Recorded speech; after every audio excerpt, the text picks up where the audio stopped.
tell me I'm here with one of our exquisite writers on the website, FARUQ Ibrahim.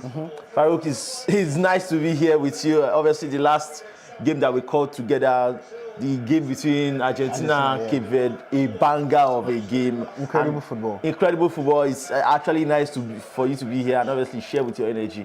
As we start Brazil versus Norway, we are just about 33 seconds into the start of the game. What are your expectations for this one? It's, I expect it's the World Cup. The results have not been expected. The results have been unpredictable. Let me say that. Yeah. So nobody expected Paraguay to only concede only one goal against France. So it's tough to predict. But Brazil are the favorite. You have to admit that Brazil are the favorite. But I'm expecting a high-scoring game. I don't expect Norway to sit back. I don't expect Brazil to sit back. I'm expecting both teams to get at each other, and I'm expecting lots of goals. Yeah, these are two teams with incredible attacking talent, and I expect that they put it like you have. No disrespect, you have Vinicius Junior, one of the best wide players in the world. You have Erling Haaland, one of the best forwards, if not the best forward. The best centre forward in the world. Are you saying that he's better than Harry Kane? Yeah, I think so. In terms of being a centre forward and being a centre forward alone, he's a better goal scorer than Harry Kane. Oh yeah, so we have so much attacking talent, and we already saw what Norway are able to do. They came into the tournament as dark horses, and despite that, I think they've lived up to the hype. They didn't finish top of their group, but you could make an argument that if they started their players against France, maybe it would have been a different result. Yeah. So I'm expecting a lot of attacking flair. I don't see anybody sitting in a low block for too long, and we should have ourselves an entertaining game. Yeah, like you've already rightly said, Norway are stacked with attacking talents. They have the strikers that the big boys would envy, and they are justifying the dark horse tag on like a certain Euro-Asian nation called Turkey that we always ascribe the dark horse. They never justify that tag. So Turkey they've gone as far as anybody would expect. They've gone further than anybody would expect. They've successfully knocked out Ivory Coast in the last round. Yeah. So yeah, I'm expecting them to bring that energy towards this game for Brazil. Brazil have only had one excellent game in this tournament. They could have gotten knocked out against Japan. Now we are making inroads. Whoa!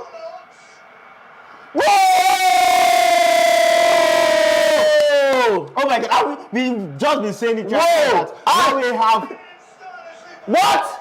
The linesman has just raised this flag. Norway has scored, by the way, if you are not sure. I know it is not Erling Haaland. It's one of their other blonde footballers, not Erling Haaland. Oh my God! That looks offside. This looks offside. This looks offside. But what a start by Norway. What a start by Norway. If Brazil manage to escape it's going to be a narrow escape and something they should learn from. This Norway side are not ready to sit back. This Norway side, they have the attacking talent to hurt you. Unlike Japan, while Japan were able to dominate play and able to make inroads into the Brazilian territory, they did not have the attacking talent to hurt them. Okay, it's officially offside, and now we are back deadlocked. We are back. It's still 0-0. The goal scored by Norway obviously was flagged off for offside. But actually, that shows that this Brazilian team can be hot. There are weaknesses in this Brazilian team, and if you're a team like Norway with attacking talent, you can pounce on them, on those errors, and capitalize on them. You definitely can, and they do not seem to be resting on their laurels. They still are dominating the football. And if you're a Brazilian fan, maybe this is not something to worry about.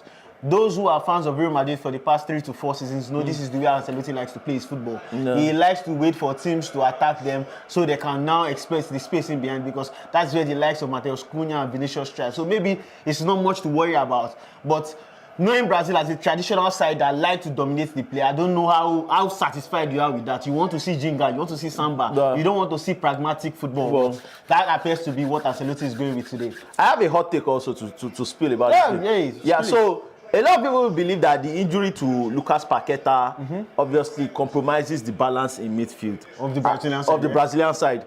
And bringing in Gabriel Martinelli to fill that attacking midfield role, it has its positives and it has its disadvantages. Obviously, they're a little bit light in midfield because Gabriel Martinelli doesn't see himself as a midfielder. Okay. But and obviously, but against an explosive side like Norway, where you want to go band for band with them, I think Martinelli, this actually suits what they are trying to do. Ancelotti's system is trying to do. Pace and power, right? Yeah.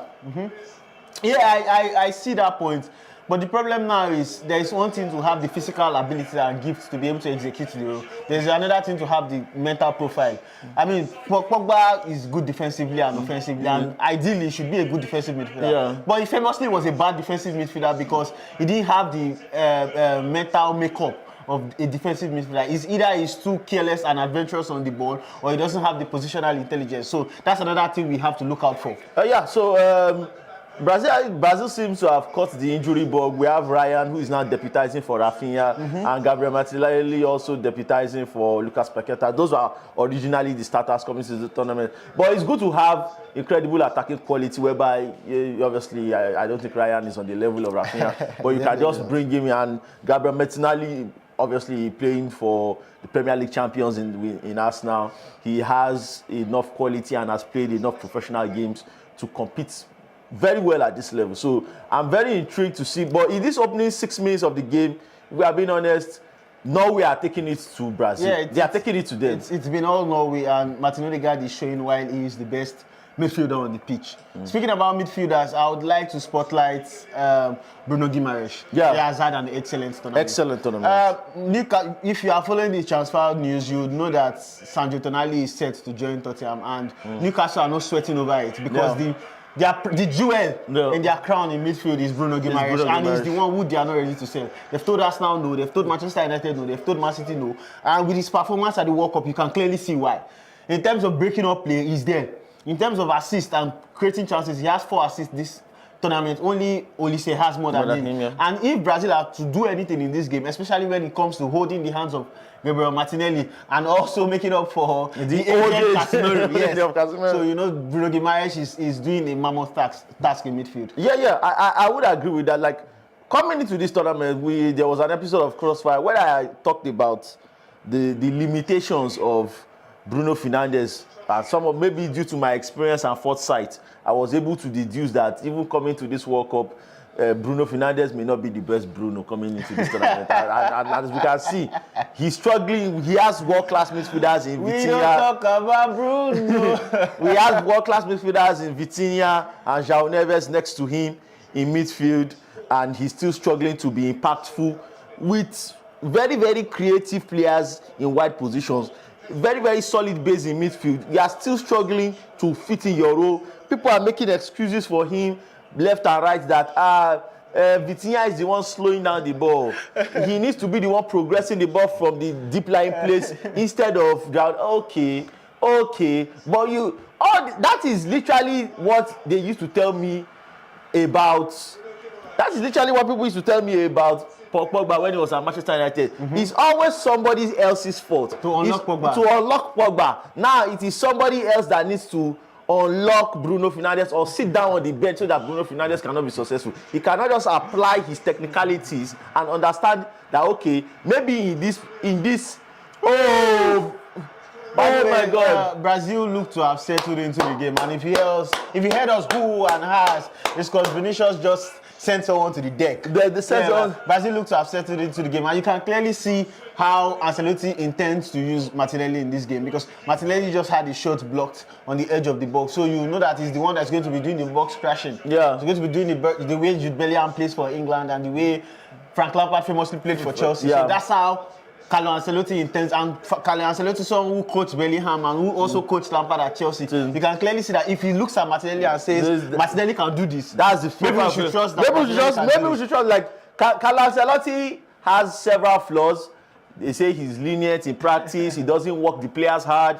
He's very not much a league coach. He's more of a cup-winning coach. You can make that, but his strength will be he doesn't misprofile players. Yeah, he doesn't misprofile players. He knows how to put players in the position that is going to accentuate their talent. He famously moved Pello, who was a burgeoning number 10, moved him into a deep line playmaker role, and Pello is probably the greatest at it. Yeah. I mean, it's up for debate, but he's top 3 at least. Yeah. And he also famously made Vinicius who he is today. Yeah. Vinicius has his career. He has Carlo Ancelotti to thank for his career. Vinicius was a mid-winger. That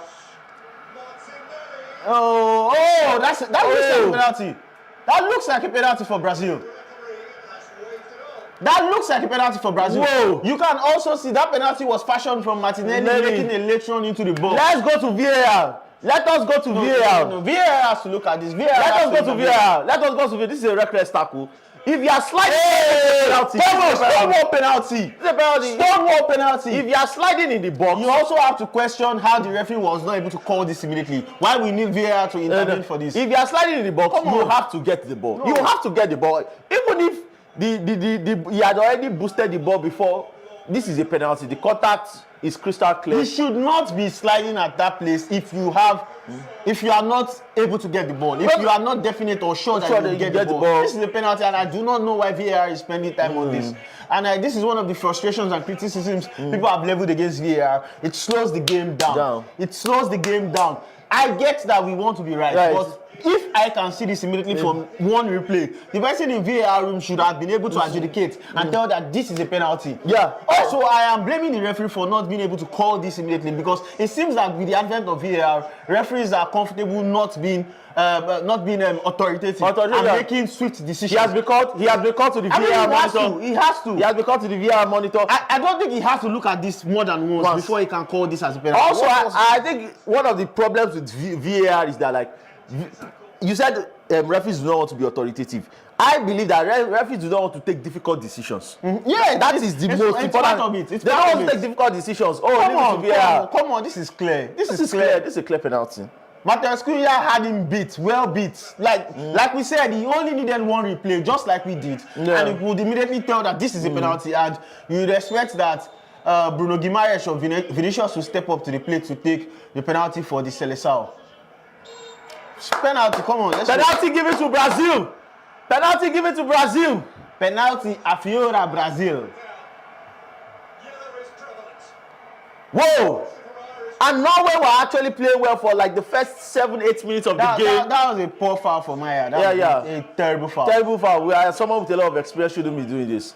But like Brazil, Norway were the ones dominating in the first 8 minutes. But over like the last 2-3 minutes, Brazil were able to stable themselves. Not much of possession of the ball, more on the counter attack, making sure that they win those little battles in those key areas to dispossess Norway. And on the counter attack, they get this. Again, you can see the imprint of the manager on the team. You can see the imprint of Carlo Ancelotti. Brazil were comfortable waiting for Norway to huff and puff. They waited for them, and then they snapped at their heels. You could see Ryan winning the ball and immediately releasing Martinelli, who we had highlighted his tactical positioning in this game. And he made the late run into the box, picked up the ball and squared it to Mateus Cunha, who in his attempt to shoot the ball was fouled by Aya. And now Bruno Guimaraes appears to be stepping up to the play. You would think that in the knockout rounds, Vinicius will stand up as the big player. As the big player of the team, like Vinicius should be the one taking the penalty. But they look like they trust Guimaraes, and he's slowly swinging up a player of the tournament kind of campaign. But obviously, Bruno has been spectacular. Just as we were saying at this tournament, that he has really made an imprint on this game. Whoa! It is safe! Let me be I'm just taking it. Whoa! Nyland has just fought Bruno Guimaraes' attempt to send Brazil to the lead from the penalty spot. But it still remains. Brazil nil. Brilliant stuff from Nyland. He continues his excellent performances in this competition. Wow! And oh my God! That was a great save. Oh my God! During my writing days, I will have written 5 problems with the stop and start penalty routine. 5 problems with the stop and start routine. Baba, if you want to play a penalty, play a penalty. If you want to dance Makosa, dance Makosa. I don't understand this nonsense. I don't understand this nonsense. This is a criticism many people have leveled against the stop and start penalty, also known as the goalkeeper dependent penalty, which means that you are trying to game this goalkeeper and confuse them before you take your attempt. But everybody knows that if you hit a penalty hard and through to any of the edges, you will score 9 times out of 10. You have like a 90% chance of scoring if you take it. There's an interesting anecdote. You know what the stop and start routine is about? It's not about mind games. It's not about saying that I'm clever than you. Yes, it is. Why? I don't want to prove that I'm clever. I want to score. That's what me I want to do if I take a penalty. I want to score. I don't want to show that I'm better than you. That's what I want to do. And then that means that you are giving the goalkeeper a viable opportunity to save the game, because all they have to do is just to twat your cleverness. Yeah. There's an interesting anecdote from one of the greatest penalty takers of all time, Alan Shearer. Yeah. In training, Alan Shearer will tell the goalkeeper, I'm playing it there. Yeah. Telling the goalkeeper to dive there, and he will still score. Oh. And that tells you that if a penalty is hit hard, through, and accurately, you will score. Whether the goalkeeper knows where you are going or not. So what the players should focus on doing in training is practicing their penalties to be hard and true. And getting the corners right. Yes! Getting the corners Instead right. of trying to hopscotch like Jorginho or I don't know why they are doing Jorginho is the one that brought that foolishness to the Premier League. That foolishness has been around for a while, but he was the one that brought it to the Premier League. Ryan. A player for Bournemouth will always look like a player for Bournemouth. Do you know the funny thing is that, like, they started this tournament with this guy. He got Thiago. Is that not who they started this tournament? That's like, sometimes there are players that just make the World Cup because they have a very good year in a World Cup year. Yes. He got Thiago is a very, very good example of that case. Now, before the start of the game, I saw that the history between Norway and Brazil, apparently they've played 4 times, and Brazil haven't been able to beat them in any of their previous. Interesting. I didn't know that. In any of their previous head-to-head matchups. But obviously, Brazil, historically, since 2002 when they won the World Cup in Korea, Japan, they've struggled in knockout phase against European teams. And I think that goes to show about the evolution of football in modern times. And not that the Brazilian style of play is outdated, it's just that maybe it needs a few tweaks. One would argue that maybe it is. One would argue that maybe Brazil have lost their own identity. And because of the likes of maybe managers like Tite, who try to bring in the European style, and because Brazil are losing their elite talent to European football early on. And so they've even the way they are playing now is so European. They've so adopted an European style of play. And maybe it is factual that you cannot out European and actual European nations. People who this is second nature to them. People who this is how they've learnt their football education. But maybe you've came up through the ranks through Flamengo or Santos or Palmeiras, and then maybe when you are 17 or 18, you are yanked and put into a European academy. It is not as second nature to you. Just like the way Nigerian talents who are flying overseas, their technical profile is not as solid. No, Brazil on the counter again. Again, it's the Martinelli. Give it to Vini. Again, it's the Martinelli gambit from Ancelotti that looks to be foiling Norway. Come on, you should be connecting with that. No, this is end-to-end stuff. I'm loving it. This is end-to-end stuff. It is brilliant. And like you're saying, when you are yanked into a European academy, and like Nigerian footballers who their technical profile is not excellent because you've been learning football in Nigeria, and then you are now thrust into European football, it's not as clean. Maybe that is what it is with this Brazilian and their European-centric tactics that they are trying to exhibit. You've not seen a single step over in this game. Oh no, someone from Vini. It's not what I'm used to seeing Robinho and R9. But it's not as clean. You've not seen midfield dominance, but hey, they've had 2 good chances now and they've had a penalty. So maybe we should ease up on the criticism. We should ease up on the criticism. We are just actually pointing out and making a correlation in terms of their philosophy in the previous times and this new generation. Obviously, things always have to evolve, and their new reality in which the European League has created a massive advantage over all leagues, especially even the South American League. So nice for Maya this time around. I like Cunha in a false 9 position. I always felt that should have been, which is another thing that Brazil, over the years, they were overthinking this position. I remember, was it the 2014 World Cup they went to with Fred? And I was like, Fred and Joe. I'm like, what's the reasoning behind this? You need a big lanky guy to play the top man position. Right? You are Brazil. When did that one start? When has that been in your deal? You are the people who literally played a 5'6" Romario in front of goal, a 5'7" Romario in front of goal.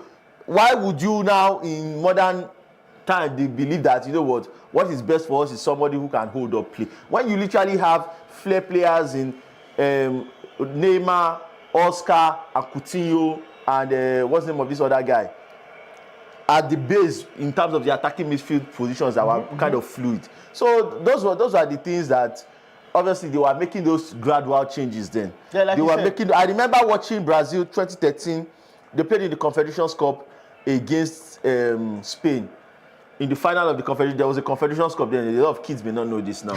So there was a Confederations Cup whereby they gathered all the African countries, the winners of all the continental titles. Yes. Nigeria to participated in that tournament, and when they bring them together, they dress rehearsal for the World Cup, and they play against each other. And that Spanish team was the team that won the 2008 World Cup, 2010. 2008 Euros, 2010 World Cup, 2012 Euros. So everybody was like, this is the new modern Brazil in terms of maybe the attacking philosophies have changed. And I watched them against a Brazil team that were confident in their roots, and they dismantled them. So, but ever since then, they've been thinking more European, and this is where they find themselves now. Yeah, I mean, if Yoruba people say that is a river that forgets its source will dry up quickly. Yeah, your point about Mateus Cunha is a player who seems to be coming up into his own. He seems to be forming. When he was signed from South America to Atletico Madrid then, because I watch a lot of La Liga and I cover a lot of La Liga, he was a player that I had a lot of excitement for. He had clean technique, he could carry the ball, he looked perfect for Simeone's system, he could play off a striker, but he struggled. Yeah. And then he had to be sold to Wolves. And from there, he has built it up. He looks like the player whose talents Atletico Madrid shelled a lot of money on. For Manchester United this season, he can play as a winger, he can play as a false nine, he can play as a striker, he can play on the right wing too. He's coming into his own. And Brazil's fortune turned around in this competition after Ancelotti made the swift decision of starting him over Igor.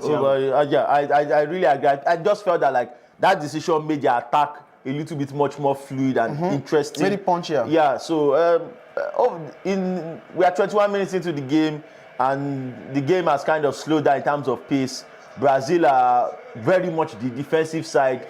They've kind of ceded the ball to Norway. Norway are the ones that are trying to take the initiative. Brazil are the ones that are trying to chase after the ball and see if they, one way or another, can create something on the break. So 22 minutes into the game, it is Brazil 0, Norway 0. Heading into the first hydration break, and you can't really say one team has truly dominated this first quarter. You can't really say one team has dominated this first quarter. Norway had the first 8 to 10 minutes, and then Brazil wrestled back possession. They had the opportunity to score from the penalty spot, but Bruno Guimaraes' attempt was saved by Nyland, and Norway have the ball now. They are on the ascendancy, and given their height and physical build, this might be an opportunity. This is an opportunity they should be particularly looking at. Brazil have not looked solid. They've not looked solid from set pieces, yeah. And this can be an opportunity for Norway. This is a Norway team that we know have a lot of heavy hitters. This is something I don't like now. Yeah. Being too clever. When you have an Aya, you have Nusa. Oh my God.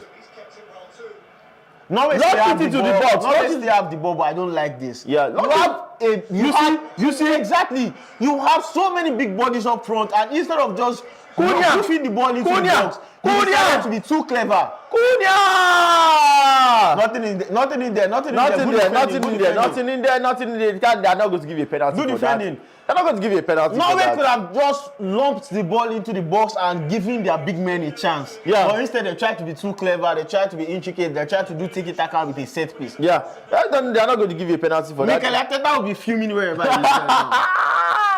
The god of set pieces. Now he has created the England team in his own image. Oh yeah. He has created the England team in his own image. Yes. So it is still Brazil 0, Norway 0. We have 21 people live with us on Twitter. I want to say a big thank you to everybody that supported us on Twitter. I said Twitter. X. Yeah. X. Anyone, whichever is fine. Those who supported us on X, the game between Argentina and Cape Verde, we had our highest interactions and people staying up with us up to like 2 a.m. in the morning. We had about 230 people still live. So a big thank you to us. You guys, if you have a comment, please drop it. If you have thoughts about the game, you have thoughts about us in the studio, if you have thoughts about the tournament, drop it. Also, let's say a big thank you to everybody behind the cameras for us today. They are real MVPs. They are the real MVPs. Mr. Wale is here, seated.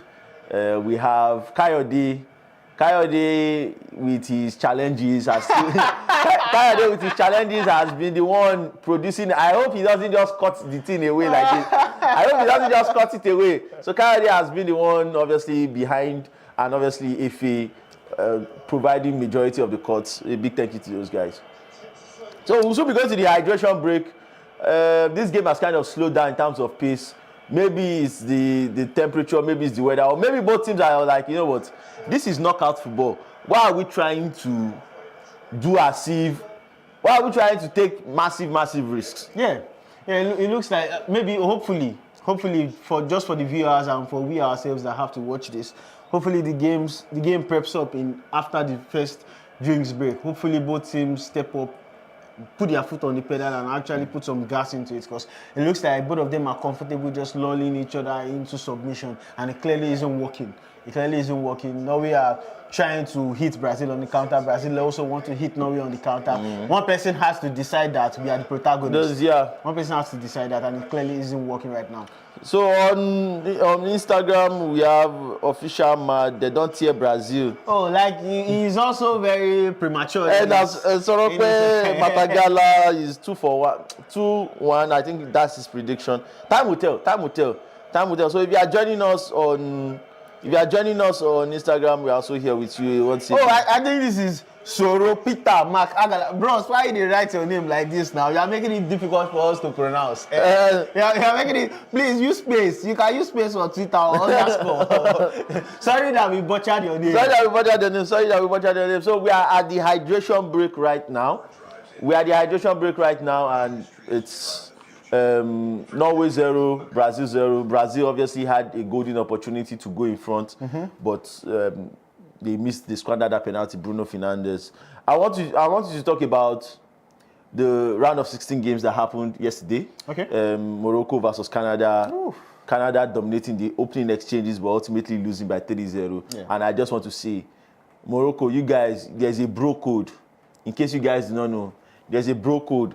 If you are leading the host nation by 2-0 in the 90th minute, you don't need to score the third goal. No. You don't need to score it. Please don't listen to it. This is not, he watches too much basketball. This is not basketball. It's basketball that after a blowout, you are not expected to be gentlemanly. No.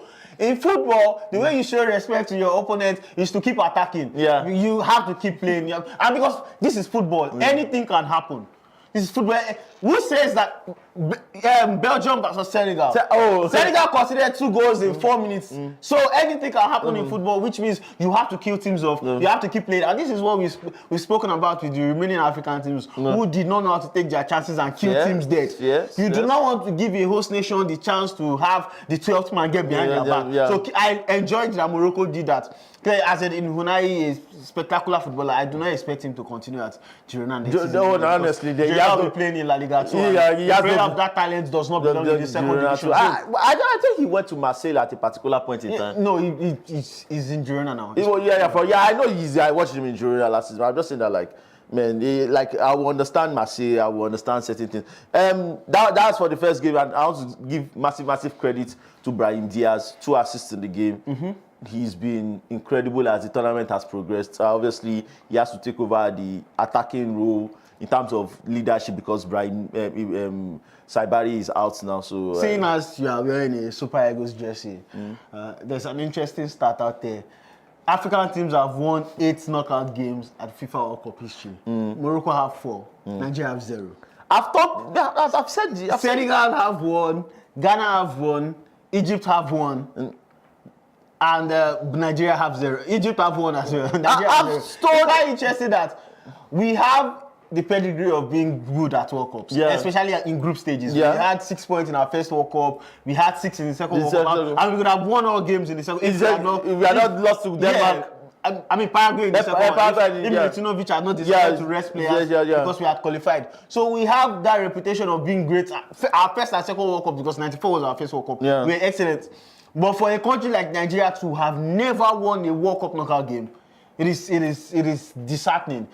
And Morocco are clearly now the greatest African team in World Cup history. Obviously, They are without a clearly- question. If you had any doubts after getting to the semi-final in 2022, they've already cleared your doubts. they know, they've Whatever cleared it. happens even in the game No, against they've France, cleared it, they've they've cleared already it. cleared it. Now we are back for the start of we are back from the hydration break as the first half continues. Danilo with a ball into the box to find Vini Jr. Vini Jr. has been kind of shut down. Oh! Oh my God! Oh my God! Ryan! Oh God! Oh God! Brazil are playing with their food. They are actually. Brazil are playing with their food. Hey, so it doesn't look. I know it seems like we are happy on this particular point where you can see Martinelli again. There. Yeah. Because Vinicius is being double teamed, you can see it there. Yeah. Brazil in Martinelli have somebody who also who has winger skills. Yeah. So when you have Vinicius double marked and Vinicius is able to drop into the left half Left hand space, and with Vinicius taking the attention of the two defenders, Vinicius slipped him and you could see Brazil came very close to scoring. So hey, Ancelotti ahead of this game he has been criticized and he told people that he has prepared for 1,400 matches. This is Ancelotti's 1,401st game. Yeah. He told people that those that are criticizing him, there's only one man in football history that has the right to question Ancelotti, and that's Sir Alex Ferguson. Because Sir Alex Ferguson prepared for over 2,000 games. Yeah. And you can clearly see that when Ancelotti looks at you and tell you that, Martinelli, I know that you were brought as an 18-year-old winger, exciting winger to Arsenal from Serie C in Brazil. I know that you've played. Don't show me Jay-Z, please. I'm a Drake fan. Continue. I know that you've played as a winger all your life, and you are now a 25-year-old who has played a winger all your life. But I can see that you can play as a central midfielder, and you can see that it's clearly working for Brazil. Yeah, it's clearly working for Brazil. If this is the tactics they choose to adopt going forward, it shows the fact that they consider the fact that they are not a possession-based team. It shows that they understand their weaknesses, because as a team trying to win the tournament, you can't be solid in every position across the field. So massive credit to Ancelotti. He's the Don. He's the Don Carlo. He's the man. He's the man. Like, and honestly, if he's able to win this, we are going to start having different conversations. That's what I was going to ask you now. If he wins this World Cup, clearly you have to say he's greater than Pep Guardiola and Sir Alex Ferguson. If he wins this, I think like right now, I think Pep Guardiola stands by himself. The next year, I agree with that. I think Pep stands by himself. But when a manager has won the World Cup, yeah, but if he wins this one, the Champions League. If he wins it, oh, let's go Danilo. Let's go Danilo. Vini. That's too much. Whoa. So I believe obviously if he wins the World Cup, he has something that I don't think Guardiola doesn't have, but also it will be unimaginable for Guardiola to actually capture, because it takes a lot to win the World Cup. It's not just about how good you are as a coach. Also, I doubt that Guardiola's style of play is the type that wins World Cup. No, Guardiola's style of play won the 2010 World Cup. Not necessarily the style of play. Also, it's not necessarily the same, because Del Bosque famously used possession as a defensive tool, and not one of dominance.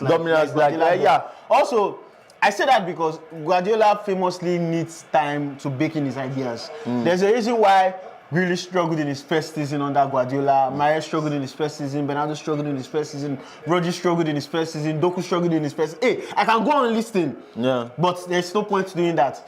All of that is to say that Guardiola needs time to bake in his ideas. He needs time to get his players to buy into his ideas and fully make them understand. That's the time that you are not afforded in international football. Yeah. Because you do not have the players week in, week out. You only have them in the 4 or 5 international, or the 7 international breaks we have in a year. And then maybe a couple of weeks. I haven't seen Orlando.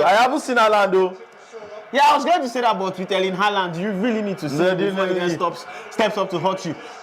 With Guardiola, just doesn't seem to be the type of manager that is able to condense or make his ideas concise in a way that can be quickly digested for international football. You can see it in the way Marcelo Bielsa struggled to get his ideas across to the Uruguayan national team. Ancelotti, on the other hand, and I pointed this out in our last live. The managers who have won the most recent World Cup are pragmatic managers. Deschamps, Del Bosque, Scaloni. So they are the type of managers that know how to tweak the things and make it bite-sized and readily adaptable for international football, and that's what I'm not sure Guardiola has under his locker. But obviously he's a tactical genius. He revolutionized the game, and I'll be really, really fascinated to see if he decides after this spell at Man City, he decides to go into international football. I have a problem with Odegaard. He's not my midfielder, but I just believe he releases the ball. Come on! I literally just was about to say that. Oh my God! Now oh my God! What is wrong with Odegaard? I literally was just supposed to say that there were 2 passes before the second pass. There was a pass he was supposed to make back. Then the second, I'm like, I just believe that he doesn't process the game fast enough. No, he doesn't. He doesn't process the game. He thinks too slowly. I was watching that game against Cote d'Ivoire also. Like 2 times, who did I do the Cote d'Ivoire game with? Oh, was it Ayola? I was saying in that game that this guy, if he was my midfielder, I would chase him out of the club. I would literally chase him out of the club. It's really frustrating. I mean, you already have a type of that in your midfield, Frankie de Jong. But the difference is that Frankie de Jong is a holding midfielder. You expect him to be that. Yeah, so Frankie de Jong as a defensive midfielder who has a central midfielder mindset, he always, as much as possible, tries to keep the ball. Keep the ball. He doesn't want to lose possession. He doesn't want. And honestly, if I'm being honest, the virus that Frankie de Jong has now, he received that virus from Busquets. Playing with Busquets was one of the worst things to have happened to Frankie de Jong. Are you really going to blame Sergio Busquets for Frankie de Jong's struggle? Sergio Busquets is my favorite Barcelona player. I've always said that. So I don't have. Not Iniesta. Iniesta is second. Okay. Iniesta is second. That's interesting. Everybody that knows me knows That's that. interesting. Frankie has always been. Frankie is my favorite. Not the greatest. You mean Busquets? Yeah, Sergio Busquets has been my favorite player. He's my favorite player of all time. The day Sergio Busquets came into my team, I already knew what was up. I love him to death, and obviously, but I'm not saying that like him playing with. Frankie playing with him. Haaland with his first shot on target in the game, and I don't know why Nusa has not done this since. He has been. He thinks he's Vinicius. He thinks he's Neymar. He thinks he's Lamine Yamal. You are Antonio Nusa. Cross the ball. To your striker. Like no, he's that good that he scored against Ivory Coast. I don't know. He has him gassed. That has him gassed. 36 minutes. He's delivering his first cross for his striker. He has Erling Haaland and Solot, and this is your first. This is your first cross into the box. That's terrible. Haaland connected with it well, but he couldn't have Alisson beat. The angle was a bit off. Yeah, so I'll say that like Busquets and Frankie in midfield, because I think a lot of people did not expect much from us because we had this guy Ernesto Valverde, who was our coach, and when Ernesto Valverde came to replace Luis Enrique, it was more or less like Real Madrid were already dominant. As we know in Spanish football, there are 2 teams. It's Barcelona or Real Madrid, and these things come in cycles. So everybody was like, you know what, we are in the Real Madrid cycle. We didn't take advantage of our own to the fullest of our abilities because we were only able to win 2 Champions League titles. 3 Champions League in the space of from 2009 to 2015. We won 3 Champions League in the space of like 8 years.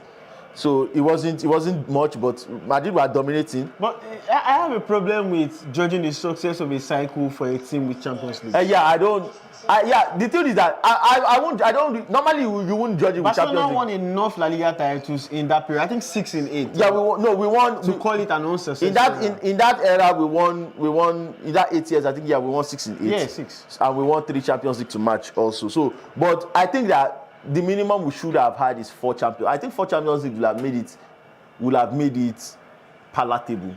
Fair. Would have made, especially there are 2 major breakdowns. The 2010, 2012. We should have won either of those ones. The 2010 losing to Inter Milan was a disgrace. Even though Iniesta didn't play in the first leg, he didn't play in the second leg also. Even though Iniesta was unavailable due to injury, but it was a disgrace. And the method in which we lost, because of the stupidity of Pep Guardiola insisting that Samuel Eto'o should. You obviously wanted to get rid of Samuel Eto'o the previous year, and when he finally had the opportunity to jettison him to go and get it by moved, who did not fit in what we were actually trying to do. Who is a quality striker, don't get me wrong, but in what we are trying to do, he did not fit in it. So I don't know why you did that move. Literally, we have Eto'o in that series. We win it. To be fair to Guardiola, I don't think he had it. Or basically from his biography and things that have been written about him, the Messi first 9 was not something he has decided that this is going to be my identity and what we'll do going forward. It was a gambit for a specific game. The famous El Clasico game where Real Madrid Barcelona walloped Real Madrid 6-2. It was a specific gambit for that game. But Messi has enjoyed it so much that Guardiola, when he brought on Zlatan Ibrahimovic to come and be his centre forward, Messi didn't like it. Messi wants to play centrally. Messi wants to score goals. He doesn't want to be running and dribbling with the ball and a big Swede is in the box shouting at him. Give me the ball. Oh my God! Oh my God! You can see Martinelli and Vinicius combining expertly again. Another very good save by Nyland. What is Odegaard doing? Trying to not make somebody in the box. Are you a stupid person? That was careless from him. I'm stupid. This Odegaard. I don't. There's just a reason I don't like talking to Arsenal fans. It can be too pedestrian. No, I don't think any Arsenal fan is going to dispute that. Martin Odegaard can be a little too pedestrian.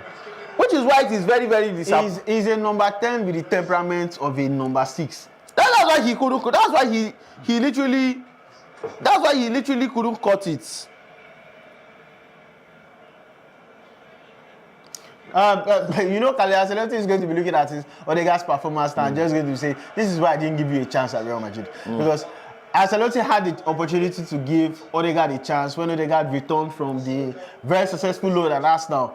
But Ancelotti just was not prepared to hand him the keys. He wasn't prepared to do that, and he was much criticized for that. But I think maybe it's good. It's a good decision from both sides. For Real Madrid, they got 2 Champions Leagues from the players they decided to trust, the likes of Federico Valverde, who they trusted over Martin Odegaard. And Arsenal got a midfielder that has led them to a Premier League title and that has led them through a very dominant period in which they finished second 3 times and they finished first once. You can make a strong argument that Arsenal have been the best team in the Premier League in the last 4 years. Even though they've only won one Premier League title. Haaland versus Gabriel. Gabriel don't go agree. This is a battle we've seen many times. We've seen it in the Premier League over the past years. I'm sure it's something both players really. He really sees that challenge. Yeah, you can see him smiling. He really enjoys going up against Gabriel.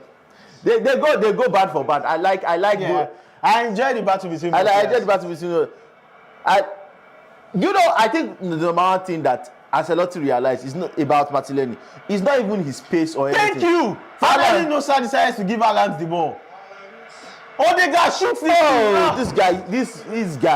this Odegaard guy, like. From this sequence now, quickly, this is one of the issues that you would have with playing in Martinelli in the midfield. While you have a lot of positives and you gain a lot of advantages when the game is broken and when he has to foray forward. When it comes to keeping the ball in midfield, just tidy neat stuff that you need a midfielder to do, he struggles at it. And you could see him there, he couldn't really get the ball into his stride and keep it and then release it. His pocket was picked and Nosa was released. Nosa released Haaland and Haaland released Odegaard for a shot, which Odegaard should have done better with. So it's just there's a way, like, and Pep Guardiola has talked about this. I've seen Kyle Walker talk about this, which is about receiving the ball on the half turn. That is something that typical midfielders know how they do it. You just don't turn around and expect the ball to move with you. The midfield is too congested of a place. Every touch is a decision. Every touch is a decision that you just take minor gambles like that. So those are things he will need to learn along the way, is to master playing in that position. Although I think it speaks to the deterioration in talent of Brazil that Gabriel Martinelli is being trusted to be the one with the creative impetus to galvanize the attack. That's just about, it just shows about where Brazil is. Leave the ball for yourselves now. What are these boys doing? Solot. Oh my God. I really do not understand this Solot right winger shift. I don't know why honestly. I mean, if you are going to play Solot as a right winger, I get it. To get the combined attacking action of both Haaland and Solot. You are not crossing enough to do that. They are not putting the ball in wide positions. Solot as a wide man, that just doesn't work. And they will hook him up after 65 minutes. Yeah, if you are going to do that, I get it. Get the ball out wide and cross the ball, letting Haaland and Solot compete for it in the box. Haaland and Solot versus Marquinhos and Gabriel. I am picking Haaland and Solot 9 times out of 10. But you have to first give them the opportunity by crossing the ball into the box.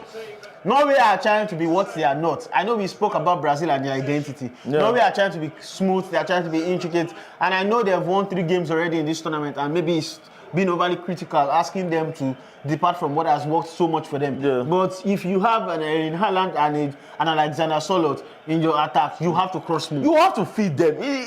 Crosses, running the channels. You just have to feed them. But if you are giving Sørloth the ball after dispossessing Brazil on the counter attack, they already have 5 bodies at the back. Yeah. He's not even a fast person. So when your number 10 is an Erling Haaland who is not going to give you enough through balls quickly enough, and your winger is an Antonio Nusa who thinks like Insigne. We had this criticism of Insigne when Osimhen was at Napoli. At Napoli, Insigne is a winger at that time who was thinking like an inside forward instead of a playmaker. Nusa here is thinking like an inside forward. He's trying to play like a Mohamed Salah and create shooting opportunities for himself. Instead of thinking like a playmaker who has 2 strikers to be fed. Baba, feed the ball, Baba. Feed the ball. Wọ́n far away they go. Oh, Jalen Brunson. That's Jalen Brunson. That's Jalen Brunson. I will. Jalen Brunson, obviously, I monitored his career, obviously, when he was at Dallas before he went to New York. I'll let that slide, please. Don't show me any jigger here. But clearly, Jay-Z is in the stands because his Rock Nation are handling the career of Vinicius Junior. Vinicius Junior is the main act, is the top star in Rock Nation sports. Baba cross the ball. Who represent a host of football stars, by the way, including Yan Diomande and the likes. They have a very sizable portfolio in the Brazilian market, and Vinicius Junior is the jewel of the crown. Yeah, so let's see what we are into 6 minutes of stoppage time to end the first half. Let's see what Brazil can conjure up, if they can. Oh, actually, Norway are the ones with the corner. Let's see if they can capitalize. They've not really been impressive apart from the first 8-9 minutes of the game. It's very disappointing. I mean, if I am Thomas Frank and I am watching this team, I will be pulling my hair out. This is, I don't know if this is the this is the Scandinavian dream. You can't say you are doing Viking celebration before and after games because that's your traditional and that's your roots. Yeah. And you are not playing Viking football. Exactly. You are not playing the game that respects your roots and your origin. Even the Icelandic nation, everybody remembers what they did at Yes, we still not seen playing those set pieces and the box crosses. It annoys me that you have Erling Haaland and Sørloth. It keeps like we are happening on this, but if the manager cannot see something that's so basic, maybe it is FARUQ, Ibrahim, and TOSIN and FARUQ from Maryland that's going to tell him what to do. That's a simple truth. Like sometimes we just like that's how we complain. You know that is how we complained in the game against France and Senegal about the tactical change that Didier Deschamps needed to make in terms of bringing in Olise for swapping Olise and Dembele. Look at this competition between. I might not have my CAF A coaching license or badge, but I know what I'm talking about. And now you don't even need to know much about football to know that if you have 2 tall, very Haaland!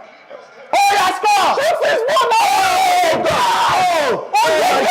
Oh my God! This guy is useless. Odegaard is a useless player. Odegaard is an unfortunate player. In fact, I don't even know how Arsenal won the league with him this season. This guy is a useless player. How do you miss this? You've been playing all this season. What the hell are you doing, my nigga? What the hell are you doing? He had so much space to beat Alisson in his near post, and he just shot directly. What kind of time? This is the World Cup round of 16. What kind of shot is that? You cannot miss those type of chances against Brazil. You cannot miss those type of chances against Brazil. Erling Haaland had done brilliantly. He had occupied both Marquinhos and Gabriel, and he had given you the food to just eat it. Just eat it.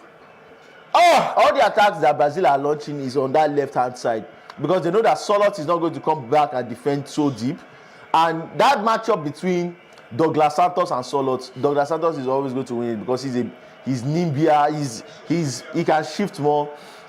Ryan is not doing well enough in terms of fixing his marker. Oh, Ryan. So that's Danilo. No, Danilo. Oh my God.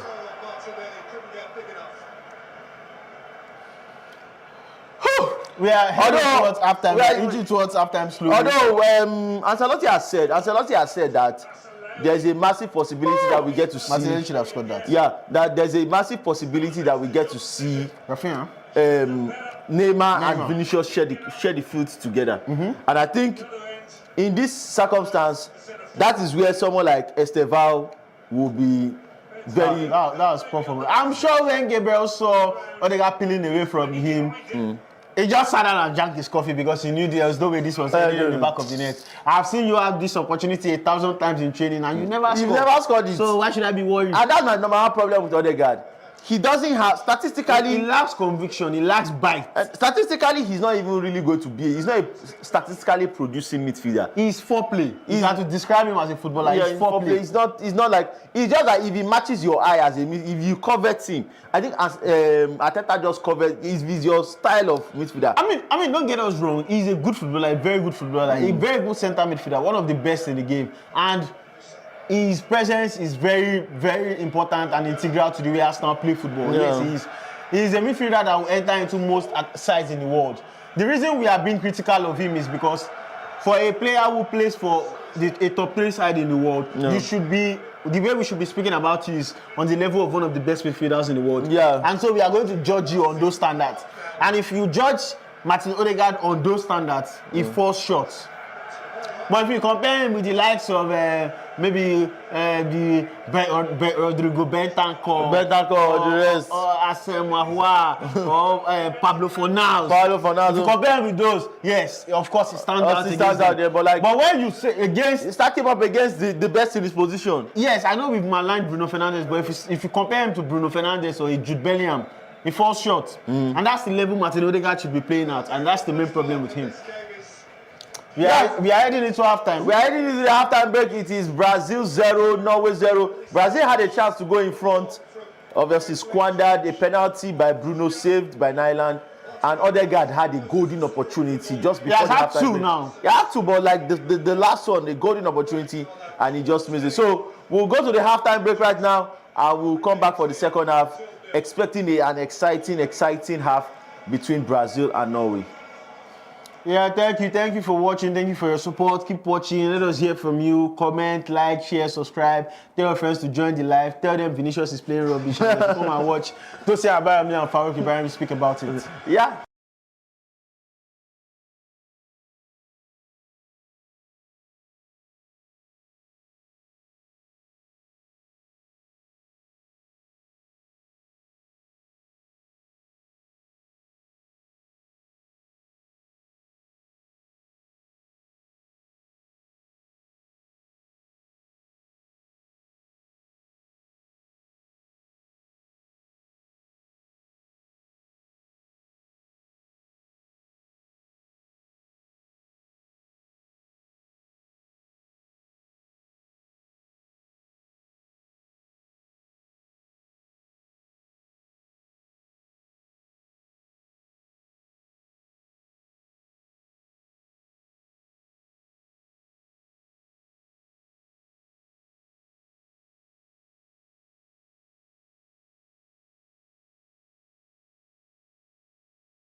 Okay.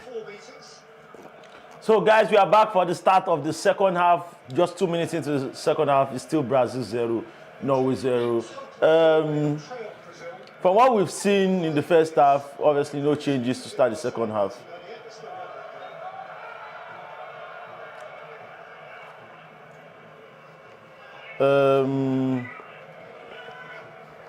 There is a change in the second half. There is a change because I saw Oscar Bob, who did not start the match. So there is a change.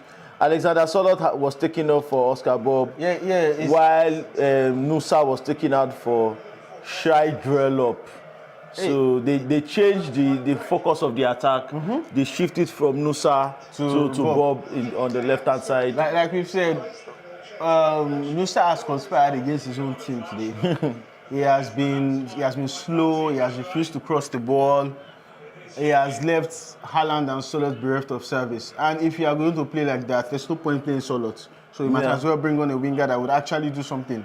And that is where my problem is with Sørloth. Like, Sørloth can literally be an impact player on this team.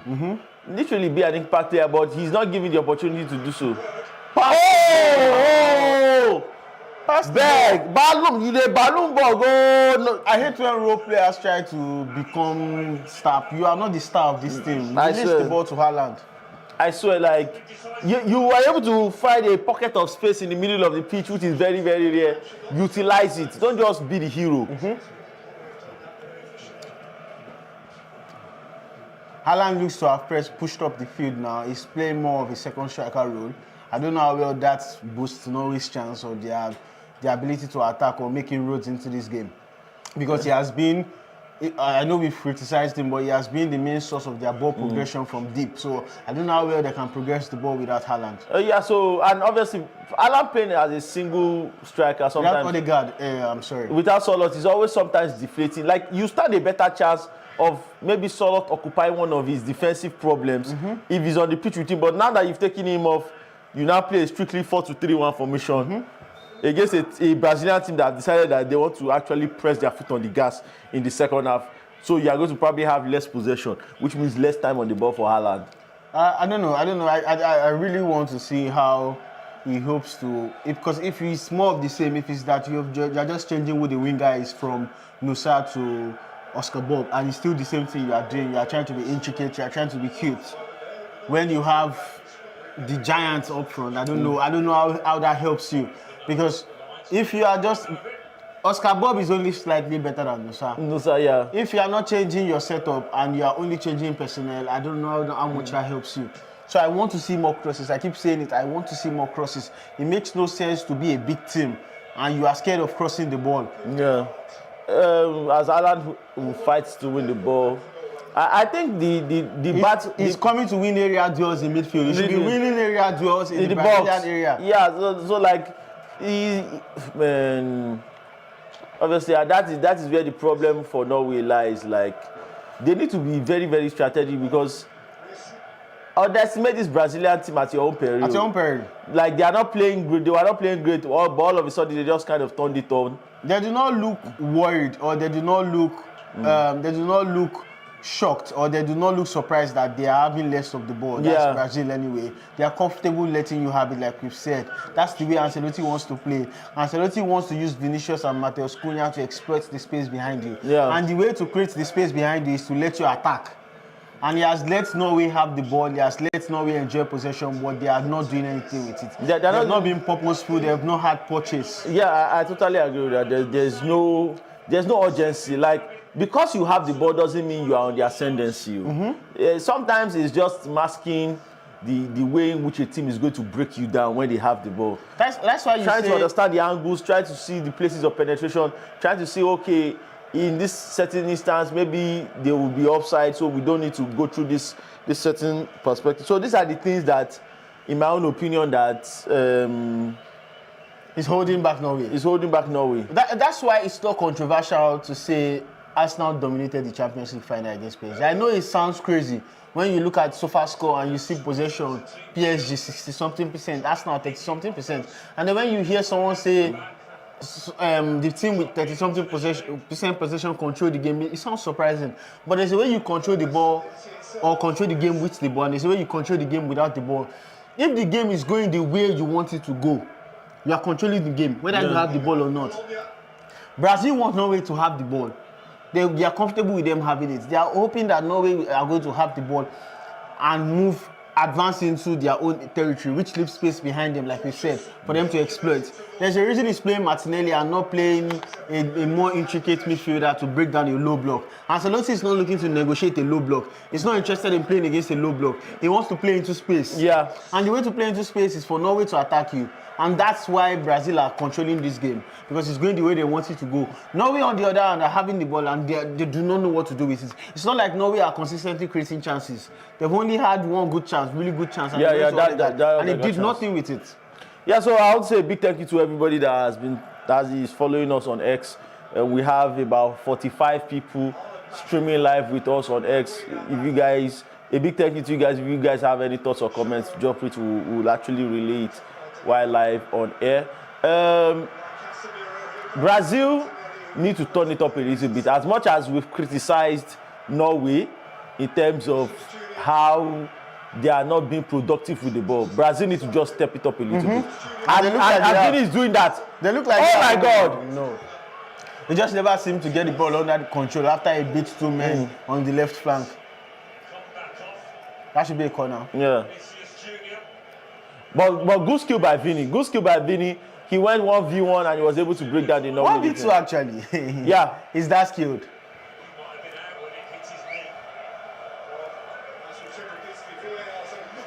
You can see Vinicius and Aya acknowledging themselves. Sometimes Cunha's ability to play with both feet is actually amazing. Yeah, yes, it is actually. It is. It's you wonder when in 2026 in today's game you see a footballer that is so one-footed. Like, what have you been doing? What have you been doing in the academy? Like, this is something that can actually be trained for. It's something you can prepare for. To see players who are very, very unipedal, it can be disappointing. It's very, very disappointing. And now you don't need to be good to the extent of maybe Cazorla or Konya or Dembele, like. No. But I mean, just be able to use your right foot. If you are left-footed, you be able Martin Odegaard, I'm looking at you. Especially someone like that, like. And maybe that's even affecting his processing. In fact, yeah, he's very limited in the angles in which he can actually advance the ball into with his passing. He's very limited.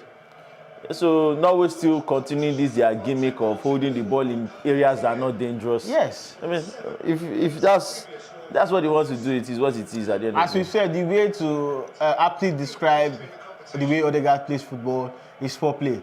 And if Odegaard is the captain of this Norwegian side and it is his identity, instead of Erling Haaland, it is his identity through which they play, you can understand why they are all possession without penetration. Yeah, like this game now, they've advanced the ball to wide areas, but nothing has gone into the box. And the only person, or let me say the only person, their most dangerous player is Erling Haaland. And they've not made him occupied or involved in the game in this first 10 minutes to start the second half. This is just when you see a team that has the qualities to play football. Baba, why is it to the box? Cross this ball now. What is that? What is that?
Still deadlock. Neither team looking like they'll get the next goal. Hendrick is on.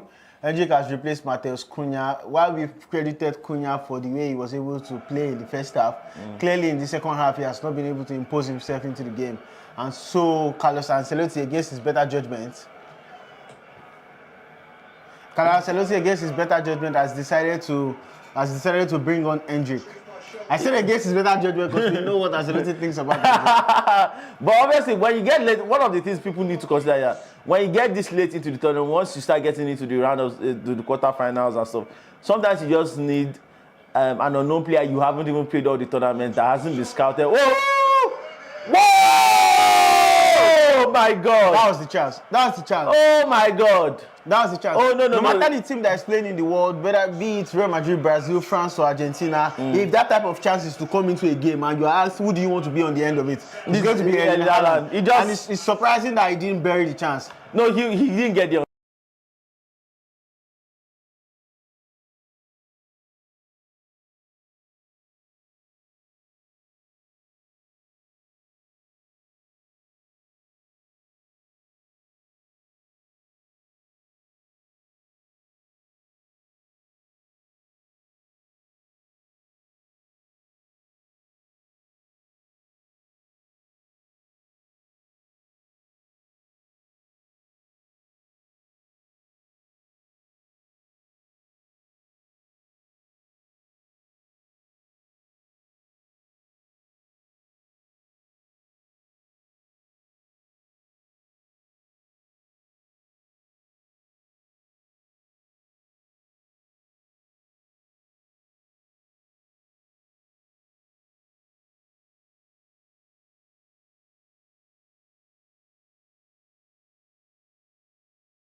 Me and Tosin, you're also frustrated. We are back. You guys can see us now. If you are like me and Tosin, you're also frustrated with the idea of a hydration break.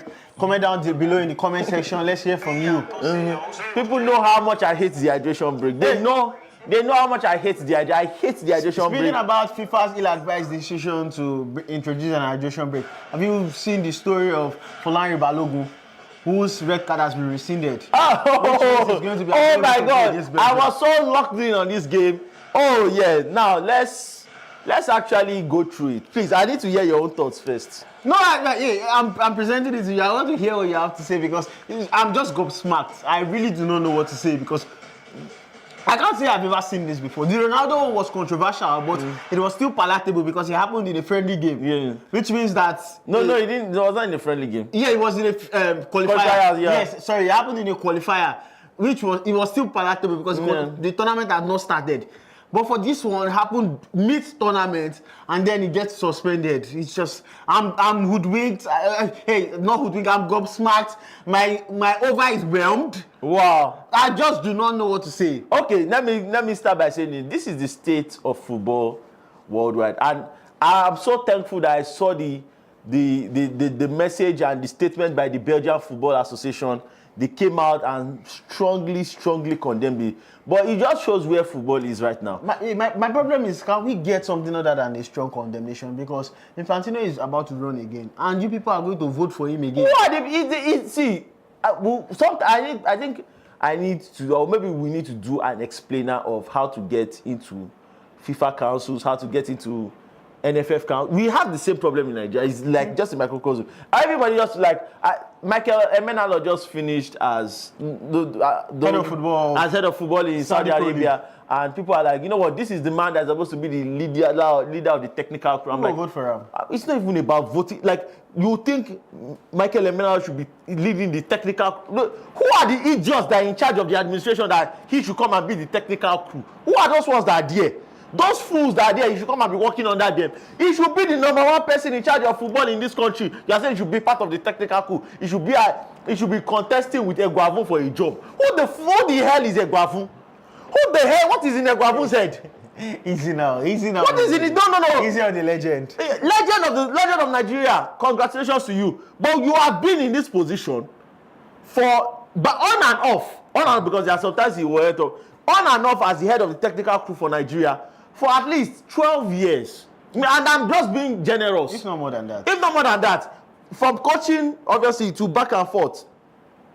And we don't have a model for our female youth team. We don't have a progressive model of pattern of play, of styles, of philosophy for the youth teams. We've suffered greatly in terms of our youth football over the last 10 years.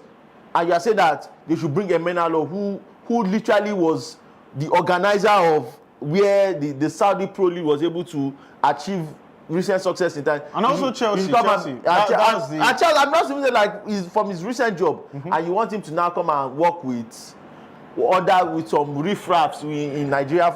Get out. We are back on the way, actually. We're back on the way. Neymar is already getting himself into the game. He's showing that his fitness problems are well behind him because he's the first line of press for Brazil. He appears to be the center forward now. You know, you asked for Brazil to play more false nine instead of looking for strikers who can hold the ball like he got Thiago. So Neymar is playing false nine now and he's already getting himself into the game. Oscar Bob. Aaron. Odegaard, but drop ball now. Oh my God! This is just disappointing. Martin Odegaard is a very frustrating footballer. This is just and the point is that as captain, he's not going to come out. That's the problem. He's not going to come out. He's a very frustrating footballer, and I know it keeps looking like we are fixating on him or like we are scapegoating him. But that's not the case though. But he's supposed to be the standout midfielder in this team. This team plays slow because of him. Left to Erling Haaland, this team should play faster, this team should cross more. But because they are trying to play through Martin Odegaard, they are playing slow, they are being ponderous, they are being tepid. And it's not working. Honestly, like, it's just very, very frustrating. He is the person that is supposed to galvanize the transition from midfield to attack. And his processing speed is very, very poor. Very, very poor. Other qualities I expect him to know in terms of dictating tempo. I mean, it is what it is at the end of the day. Like, everybody's not going to have an Messi in their team. So, as I was saying, like, with this case with Infantino, Infantino is probably going to win the election next year. He's probably going to win it because look at the people that are representing Nigeria in terms of the FIFA Council. Look at them now.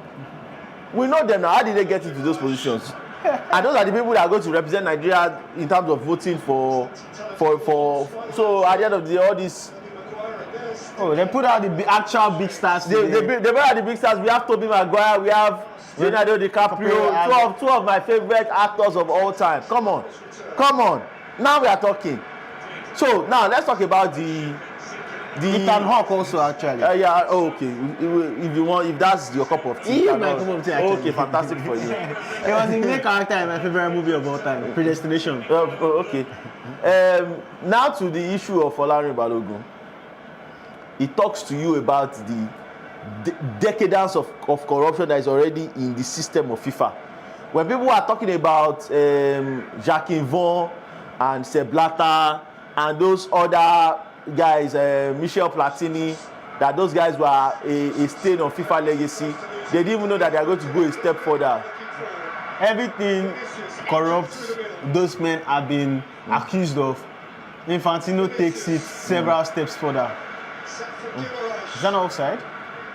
Come on, Danilo, you should be able to pick out someone from that position.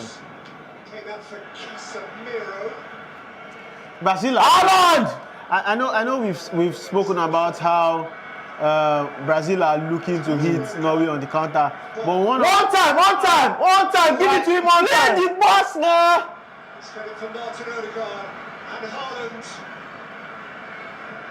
Whoa! Brazil have looked very uninspiring. I know we've made excuses for them and said they are intentionally trying to sit back to hit Norway on the counter, and even at that, they've not been bright, they've not been sharp. They've not been razor edge in terms of their counter-attacking game in this game. They've been slow. They've been as slow as Norway. Even when they've had space to run in behind, they've not known what to do with it. That's why I agree with that. And it's up to Norway to when you have the advantage, it's up to you to capitalize on it. Norway have Brazil where they want them. Yeah. But for how long? They'll have themselves to blame. if they do not capitalize. I do not know who Brazil can call up from the bench at this point on. Neymar is on, Endrick is on. I know Rafinha is back on the bench and they said he can play some minutes, but he's still a bit unfit. And Rafinha is not the type of footballer who puts his foot on the ball to generate football for you. He is the type that capitalizes on the spacing behind. That's where he's best at. And Brazil have had players of similar quality on the pitch and they've not been able to do anything with it. They need someone who can put the ball in the box, my guy. No way.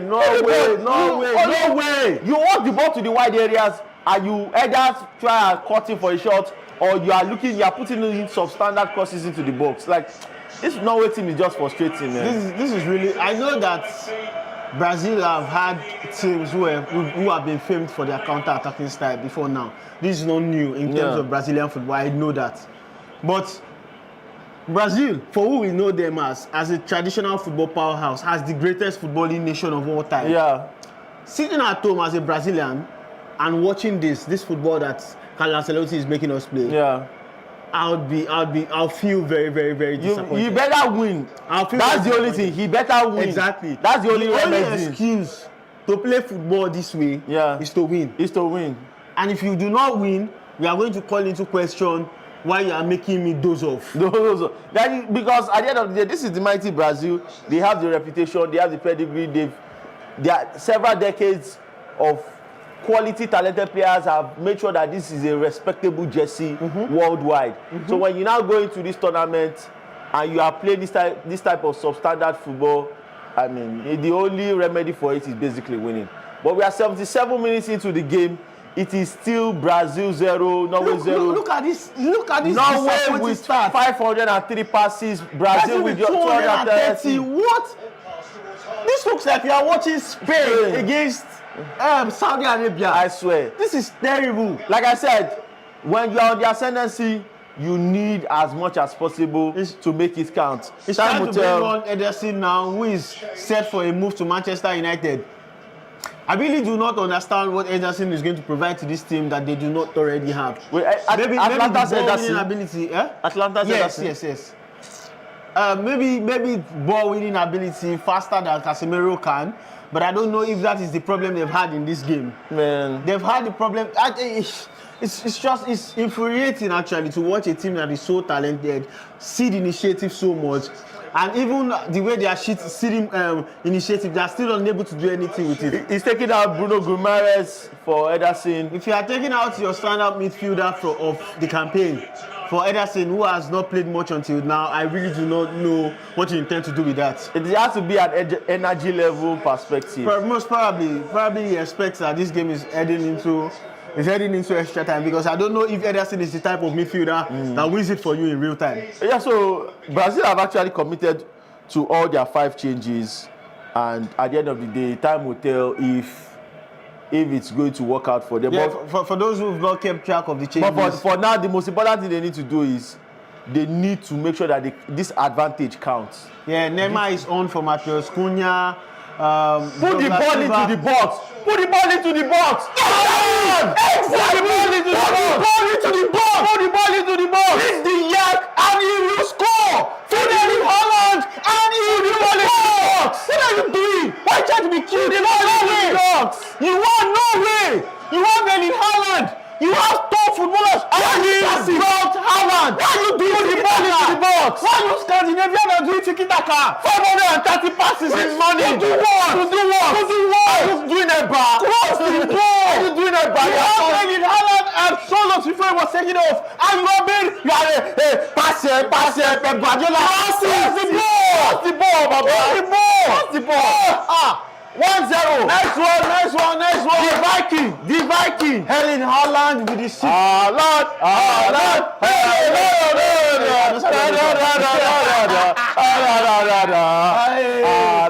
What a ball. Look at the way he dominated Gabriel there. He dominated Gabriel. Look at the movement. This is this. Whoa! Haaland! Oh my God! And that schedule up delivering the cross. That's what we've asked Antonio Nusa to do all game. Alisson stands no chance. That's absolutely no chance. That's literally what Nusa should have done. Yes, that's what I'm saying. That's what we've asked Antonio Nusa to do all game. How do you have Erling Haaland in the box occupied defenders? You have Alexander Solos that can run into the back post, and you are refusing to cross the ball. This is brilliant. Erling Haaland, by the way, with his father half inch in the stands. This is his 6th goal in the tournament now. Only one behind Lionel Messi and Kylian Mbappe. I'm loving it. The interesting thing about Erling Haaland is that he's playing for Norway. Yeah. Lionel Messi and Kylian Mbappe are playing for 2 football powerhouses. Teams that have won at least 2 FIFA World Cups in Argentina and France. Haaland is doing this for Norway. Man, Haaland! If Haaland had only tickle me. If Haaland tickle me where I want it. Tickle me. Tickle me. I like this. My name is FARUQ Ibrahim. I do not co-sign that message. If Haaland had only scored 2 goals in this World Cup, we would have clapped for him and said, this is a good World Cup. This is a good World Cup for him. Actually, Yakini only scored 1 World Cup goal. The Asamoah Gyan that we always hail, he only had 6 World Cup goals. People do not score many. I don't think Robert Lewandowski has up to 10 World Cup goals. I don't think he has up to 5. If Haaland has scored 2, we would have clapped for him. Norway. You scored 2 goals. You scored 2 goals. But he has 6 now. Only Kylian Mbappe and Lionel Messi have more than Haaland. We are watching the great. I said it earlier that this is the greatest. This is the best center forward. You said maybe Harry Kane. But when it comes to pure goal scoring, Harry Kane has an opportunity to respond this night. Harry Kane might go out to score 5. Yeah. But he's playing behind Jude Bellingham. He's playing behind Anthony Gordon. He's playing behind Bukayo Saka. Yeah. He's not playing behind a bomb-ass Martin Odegaard. He's not playing behind an Antonio Nusa that doesn't know where to play. He's not playing behind an Oscar Bob that had a 1-year ACL injury and has never gotten back to what he was. So, we are watching a player now reaching unimaginable heights for his nation. A player who is playing for Norway, and Brazil look to respond now. Neymar taking the corner kick. It's the second minute. 8 more minutes of regulation time. Norway just need to hold their nerves here. But I would not hold my breath, because if this 2026 FIFA World Cup have shown us anything, it is the tournament for late goals. It's the tournament for late goals. Brazil themselves have had a late goal against Japan. We've seen Germany versus Paraguay. We've seen France getting a 70th minute winner against the same Paraguay. Yeah. We've seen many of them. That's what I'm trying to say. Even Cape Verde versus Argentina. Yeah. Shots are bound to happen. So that's a sweet cross. If you are not watching, Neymar, what do you still have left? What do you still have left? Come on, Neymar. This is 2026. This is 2016 skill. You are using 2026 now. This is 2016 skill that you are using for Barcelona against PSG. That you are not using in don't do this now. Don't do this now. Of the ball. Oscar Bob. Oh, where's Norway? Tickle me. Where is Haaland? Oscar. Oh no. Where is Haaland? They killed the attack. He was helping them with the corner kick. Defense, yes. And I think he's too tired to look at him. He's just making him roll to the attack now. He's clearly very tired. Oh, Brazil on the brink of leaving the tournament. Time and time again after 2002, they have failed to progress from the biggest point they've got into, which is the semi-finals when they were on home soil in 2014. But ever since, apart from then, they're crashing out in the first knockout stage, which speaks to the level at which Brazilian football is at the moment. In fact, I was reading a thesis about the development of Argentine football, and they said that in 2026, Argentina has actually replaced Brazil as the highest exporters of talent from South America. That's disheartening. And that just shows you that where the Brazilian league. Some people will argue that the Brazilian Serie A is much better than the Argentinian. That's a quality argument. That's why they are not. But when you also factor in the fact that they have better, more renowned academies in Brazil, which means they are producing more. And also, Brazil is a country of 300 million people, while Argentina is not that big. Yeah, 100 and something. Yeah, so the disparity is sizable. Yeah. Whoa! Oh my God!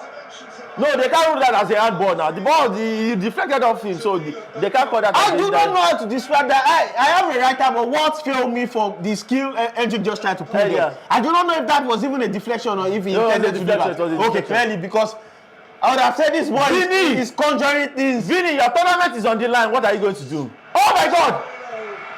Oh! Brazil are starting to do what they should have done. Oh my God! Oh my God! How do you cross the ball with so much velocity? It's a very, very dangerous. Like, why are you crossing the ball with like if you are throwing stone? What is this now? This is my problem with managers who want to play football the way Ancelotti wants to play. Again, like I said, he has scored over 1,400 games and he has forgotten more about football than I will ever know. Yeah. But I have reservations about the way. What a save by Nyland. Oh my God! Like they're just showing us the replay of that attempt again, and Nyland had to claw the ball away from nearly into the net, and he looks to have injured himself doing it. Like I was saying, against managers who want to play the way Ancelotti wants to play. Even at Real Madrid, you see Real Madrid play very, very terrible and I saw the football. Yeah. But whenever they now need to step their foot up the gas, they do it, and now they now score a late goal, and you see, oh, masterclass. Real Madrid spirit, remontada. But when he never should have been like that. That's basically what he did against Manchester City. Yes, when he never should have been like that. If you can play like this now that you need to score, you can easily play like this for the first minute. Yes, you need that now. He never should have been like. You know that your season is on the line. You are throwing the kitchen sink at the game. It doesn't have to be attritional. There's no reason why Norway should have more than double of passes that Brazil have in a knockout game. No, booster. What are we doing here? Booster. I think Norway have to. I know that many people will suggest that they should try to waste time, but like I said, with what we've seen at this World Cup, this is the World Cup for late goals. I swear. Norway should try to kill off this game. Martin Odegaard, what are you doing? He's still playing his stupid football. He's still playing that senseless football. Oscar. Oh my God. What's Odegaard doing? Oh my God! Odegaard, man. If maybe this guy I go not slap you. Odegaard, he's a suggestion of a footballer. I swear, he's a suggestion of a footballer. Baba, play ball like person wey get sense. Interpret things immediately they happen to you on the pitch. That's the gift of being a professional footballer at the highest level. Why do you need to take 2 minutes to think about a pass? I do not have the word in English. Ojugba mi ti fun Odegaard. Like it's just. I am disappointed. You can see the Norwegian fans doing their famed Viking celebrations. As you know, or rather if you do not know, the Norway or the Vikings anyway, they are a country that, because they are so surrounded by so many water bodies, a lot of their culture and livelihoods is about fishing, has to do with boats, has to do with water travel and everything. And so their celebration that has to do with them rowing is them rowing on the boats.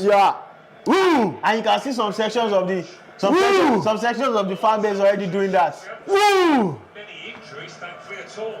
Los Santos on the ball for Brazil. Norway rolling into the quarterfinals. This is going to be a historic achievement for them. It is going to be. It's going to be. They can just hold on. 2 minutes left in the game. I don't know how many minutes of stoppage time we'll get. About 5 or 6 minutes, I guess. Clearly, Neymar is cooked physically because it's cooked physically. If you remember, if you remember the 2021 Copa America final against Argentina. When Argentina were trailing, Neymar had the bravery to go and call for the ball. He was calling for the ball, he was driving the ball, he was advancing Brazil into the final third. He has seemed shy on the ball today. He has seemed like Brazil only have themselves to blame. That opportunity that they had. If Bruno Gomes has scored that goal, then the tempo of how they wanted to play will go in their favor because they will be playing in a deep block and obviously put the ball into the box, Baba.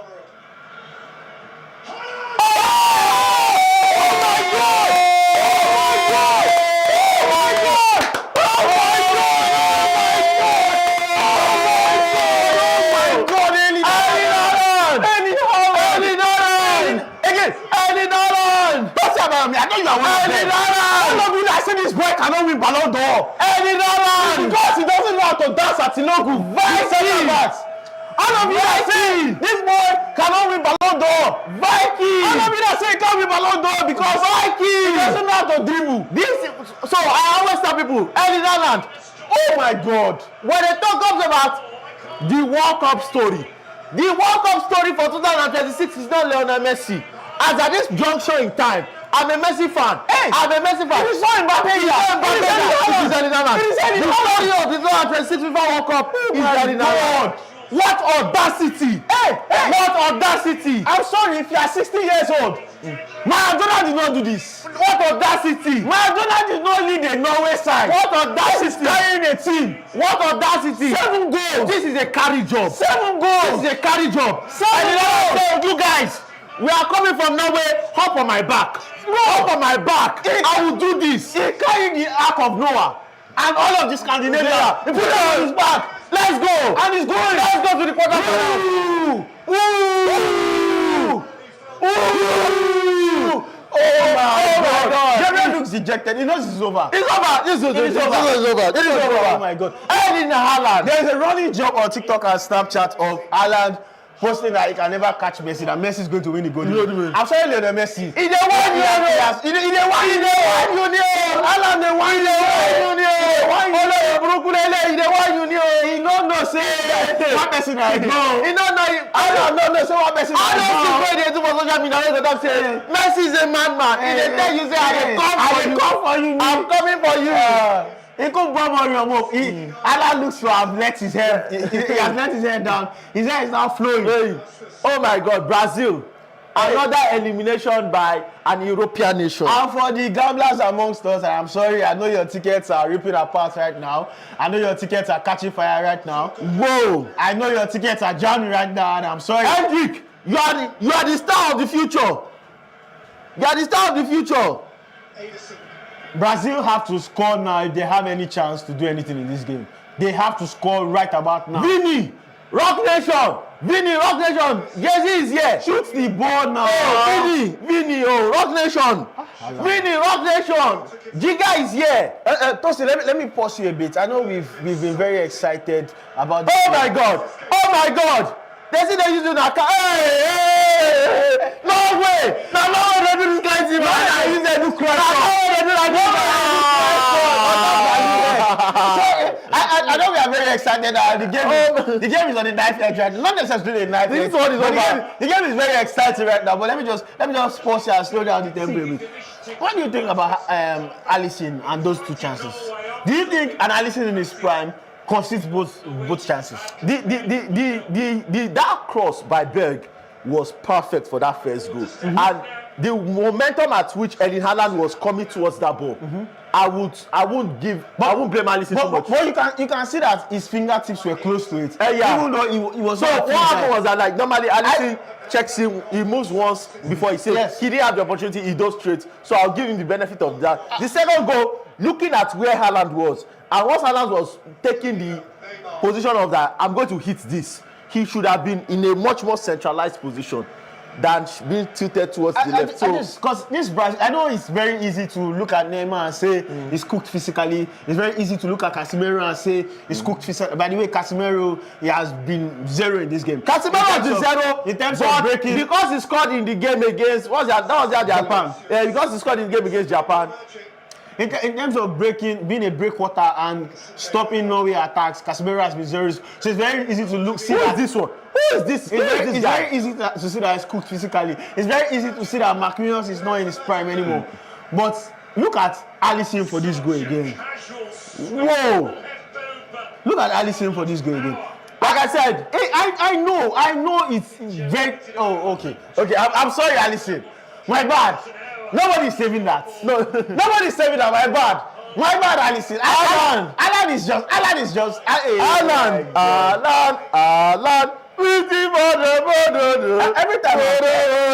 Every time I've been here on the live with you, we've watched a footballer do something mind-numbingly brilliant. The first game we did was a classic. Kylian Mbappe classic. Oh my God. And then we saw the Lionel Messi, the game of the tournament, that Cape Verde versus Lionel Messi. And now we are seeing, I intentionally said Cape Verde versus Lionel Messi. The rest of the Argentine players did not do anything. And now we are seeing Erling Haaland versus Brazil. And also, please, if the Ogumekpan fans think I will forget, no, I am not going to forget to slander you, please. Now we have Erling Haaland with 3 knockout World Cup goals. Without penalties. That is how you score in the knockout. Oh my God. But isn't this sad? the 94th minute, 5th minute of stoppage time, Brazil 2 goes down and Norway have the ball. And See Oscar Bob. See Oscar Bob. See Oscar Bob now, the guard. Neymar frustrated. Neymar frustrated and just hacked down Odegaard. And Odegaard has to just smile. Like, man, look at you. You used to be somebody that was up here before. Come on. Imagine 2 number 10s on the pitch and Odegaard is the better player. Whoa! This is just sad. This is sad. Whoa! I think it is not premature now or hasty of us to say this is over now. No, this is over. I know we are well into the future. We have 1 minute of stoppage time. 1 minute and some change. And some seconds in stoppage time, but this one is pretty much over. 2026 top scorers at the World Cup. Mbappe with 7, Messi with 7, Haaland with 7. But as it stands, Mbappe would, if the tournament was to end now, Mbappe will take the golden boot because he has 2 assists. Yeah, and Lionel Messi is second, even though he has 0 assists, because he has played fewer minutes than Erling Haaland.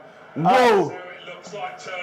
This was. I think we can take a brief moment to highlight the incredible thing Lionel Messi is doing. There's nothing that Mbappe is doing that is surprising anybody. Scoring 7 goals in his prime at the World Cup. Erling Haaland, I know that he's playing for Norway, but he's the best centre forward in the world. So it's not too surprising that he's scoring 7 goals at the World Cup. But Lionel Messi, at 38, well, look at Thiago. This is what you are useful for. You want to fight. To be the bouncer at the club. You are useless. Baba, the game is over. You are going home. You are going home. This one is already over. You are going home. Neymar is trying to have his Zidane moment. He's trying to get the red card. But my guy, you never won the World Cup. I'm sorry, though. But you never won the World Cup. I'm sorry, bro. But you never won the World Cup. You are not getting that red card. You never won the World Cup. You are going to stay there to the end and shake their hands. I'm sorry, you are not getting the red card. Oh my God, this is incredible. We've come to the end of stoppage time and we are only waiting for the referee's whistle to put Brazil out of their misery. To put them out of their misery and get them the hell out of this tournament. I know we are trying. I said it. I remember when Colombia got to the final of this 2024 Copa America, and I told people that Colombia has now become the second strongest team in Copa America. People are like, hey, Brazil not just scary. I'm like, Colombia has overtaken Brazil as of now. I'm pretty much confident that Colombia is going to beat Switzerland. I'm pretty much confident it's going to be a tough game, don't get me wrong. Yeah. But I'm pretty much confident that Colombia will beat Switzerland. Their intensity is too much for Switzerland. To be honest, what's that? This referee should have ended this game. What is he doing?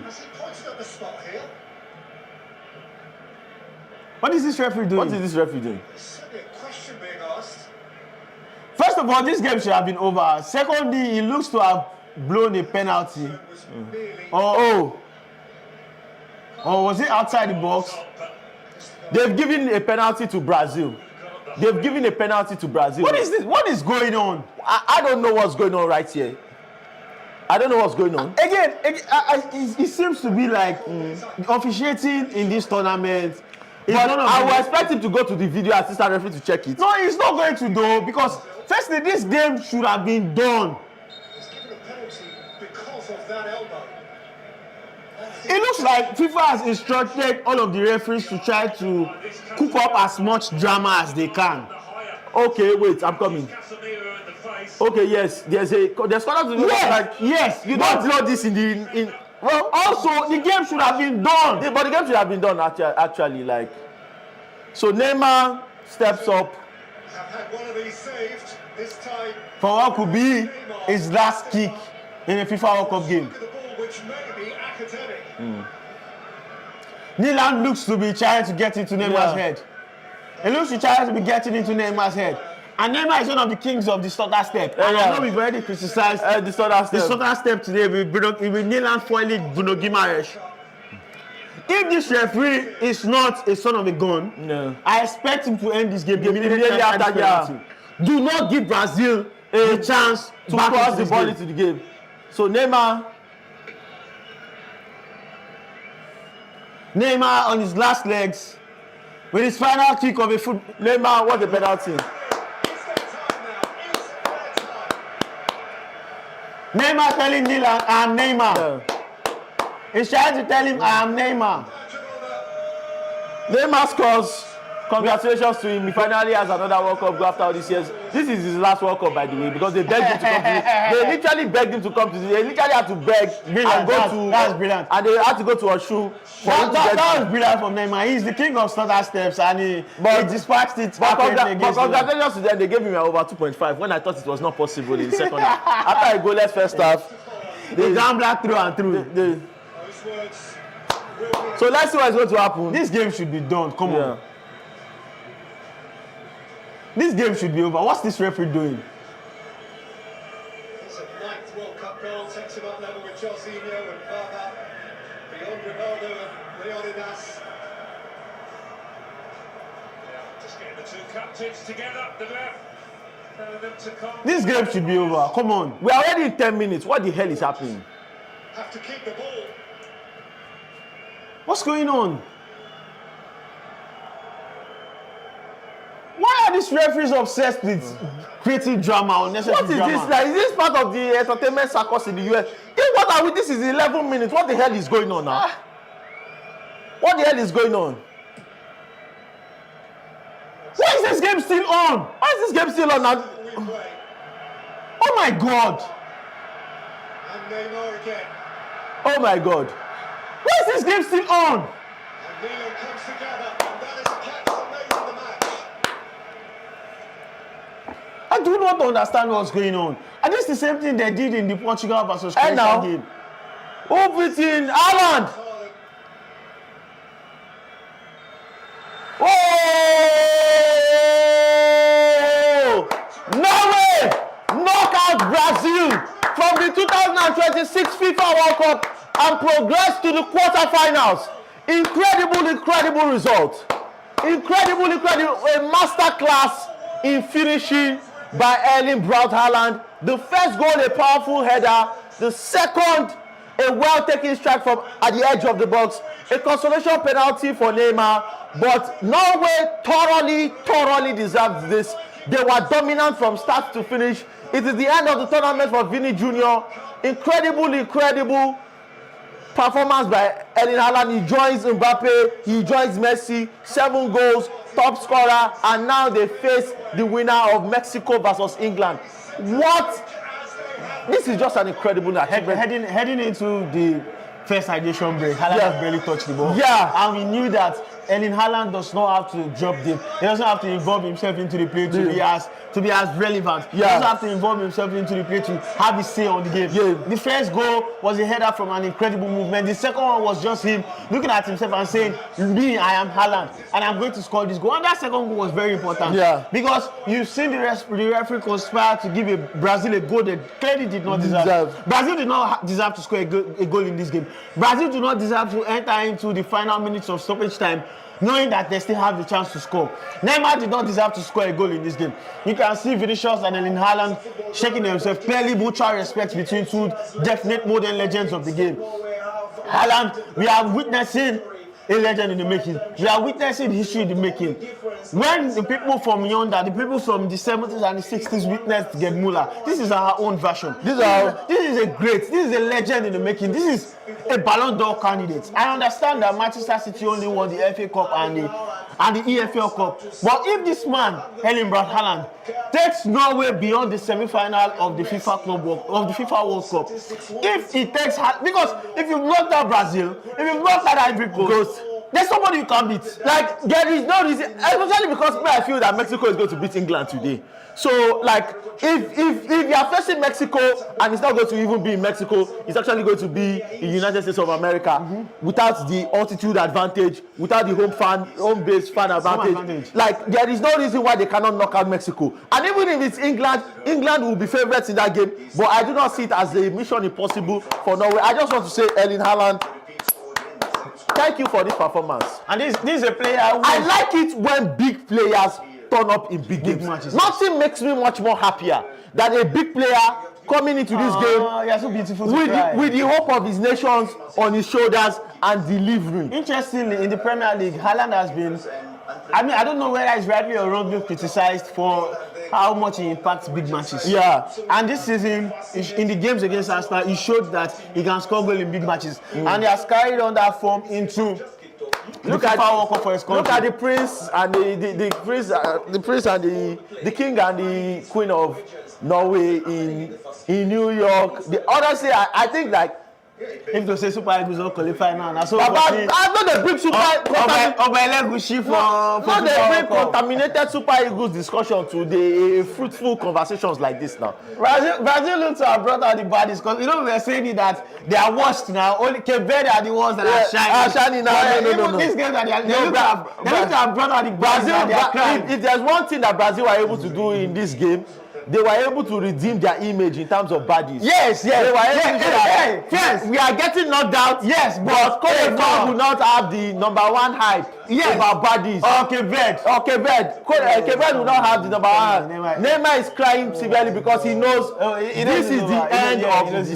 He's never winning the World Cup again. This is actually best case scenario, they will invite him for the Copa America in 2028. I don't even think they will because he never should have made it onto the plane for this.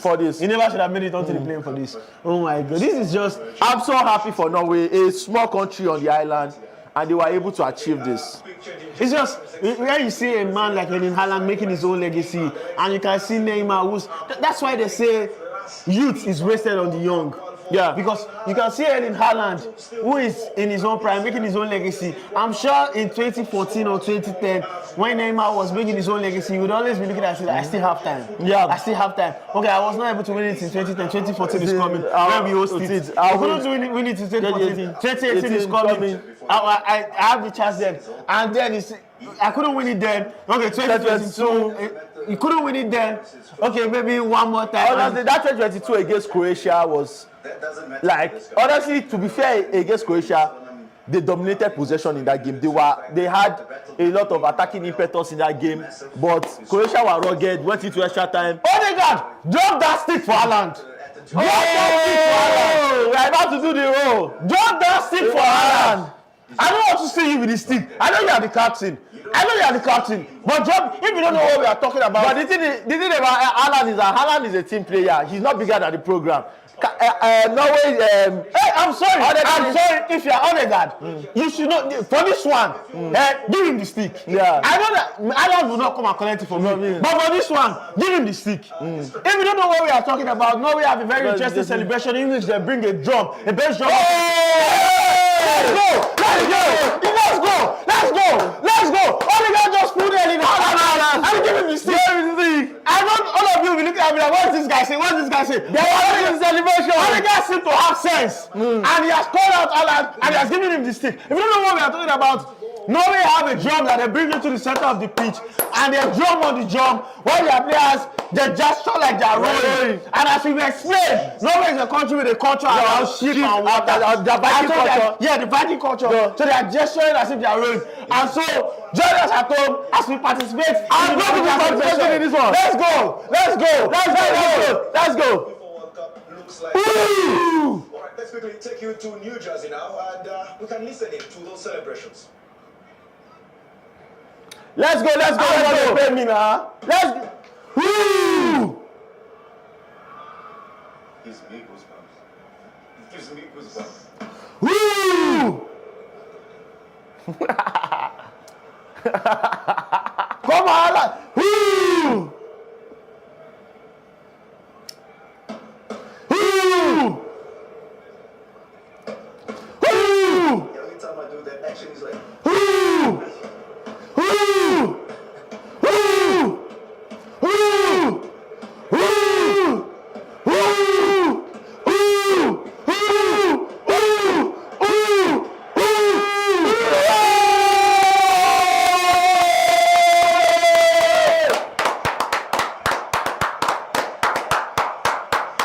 Congratulations to Norway! I give Odegaard credit for having sense, for recognizing that the moment the moment belongs to Haaland. That moment belongs to Haaland. I applaud Odegaard for that. That's been a captain. And I can clearly see why. I told you that Haaland is not bigger than the program. Whatever the case is, he will do it. Yes. But in that sense, Nilan, he gets credit for saving Bruno Guimaraes' penalty because that save determined the way the game went from that point on. Incredible work. And we've come to the end of our stream. Incredible win for Norway. 2 goals by Erling Braut Haaland. Obviously, Haaland. 2 goals by Erling Haaland. Neymar put one back left from the penalty spot.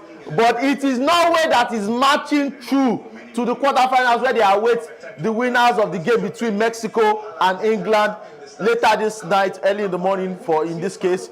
We'll be back for the game between Portugal and Spain, heralded as the game of the round of 16. It is. Tomorrow here on Pulse Sports, across all our channels, Twitch, X, Facebook, YouTube. From me, TOSIN and FARUQ, it's good night. Bye-bye.